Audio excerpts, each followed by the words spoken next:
എന്തായാലും നനഞ്ഞു എന്നാ പിന്നെ കുളിച്ചു കയറിയേക്കാന്നൊക്കെ പറയില്ലേ, അതേപോലെയാണ് നമ്മുടെ മതിലുപണിയിൽ തുടങ്ങി പതുക്കെ പതുക്കെ ഒരു ഗാർഡൻ മേക്ക് ഓവറിലേക്ക് അത് അവസാനിക്കുമെന്നാണ് എനിക്ക് തോന്നുന്നത്. കാര്യം കാണുമ്പോൾ കുറച്ച് വിഷമമൊക്കെ തോന്നുന്നുണ്ടെങ്കിലും നമ്മുടെ മുറ്റത്തിന്റെ ഒരു ഷേപ്പ് ഡിഫൈൻ ചെയ്യാനായിട്ട് ഈ ചെടികളൊക്കെ മാറ്റാതെ വേറെ നിവൃത്തിയില്ല. ഇതിനകത്തുനിന്ന് ഒരു ചെടി പോലും നമ്മൾ നശിപ്പിച്ച് കളയുന്നില്ല, എല്ലാം നമ്മൾ ഇതേപോലെ തന്നെ പ്ലാന്റ് ചെയ്ത് കൊടുക്കും. വലിയ ഡ്രാസ്റ്റിക് ചേഞ്ച് ഒന്നും ഉണ്ടാവാൻ സാധ്യതയില്ല, പക്ഷെ കുറച്ചും കൂടെ ഒന്ന് ബോർഡറൊക്കെ സെറ്റ് ചെയ്ത് ഒരു ഔട്ട്ലൈൻ ഒക്കെ കൊടുത്ത് അങ്ങനെ ഒന്ന് സെറ്റ് ആക്കാൻ ഒരു താല്പര്യമുണ്ട്. എന്തായാലും നമ്മുടെ വർക്കിന്റെ പ്രോഗ്രസും റിസൾട്ടും കാര്യങ്ങളെല്ലാം ഞാൻ നിങ്ങളുമായിട്ട് ഷെയർ ചെയ്യുന്നതായിരിക്കും. കാരണം ഗാർഡനിങ് ആണല്ലോ നിങ്ങൾക്ക് കാണാൻ ഏറ്റവും ഇഷ്ടം. ഗാർഡൻ റിലേറ്റഡ് ആയിട്ടുള്ള എൻ്റെ ഐഡിയാസ് ഒക്കെ ഞാൻ ഷെയർ ചെയ്യുന്നതും ഗാർഡൻ മേക്ക് ഓവറിന്റെ മതിലിന്റെ എല്ലാ പണികളും കാര്യങ്ങളൊക്കെ ചെയ്യുന്നത് സണ്ണിച്ചേട്ടനാട്ടോ.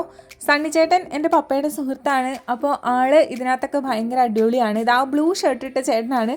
പണിക്കാരുടെ കൂടെ നിന്ന് പണിയാനും മുതലാളിക്ക് വലിയ മടിയൊന്നും ഇല്ല കേട്ടോ. അപ്പൊ ഇനി വരും വഴിയെ നമുക്ക് എന്താകുമെന്ന് കാണാം അല്ലേ.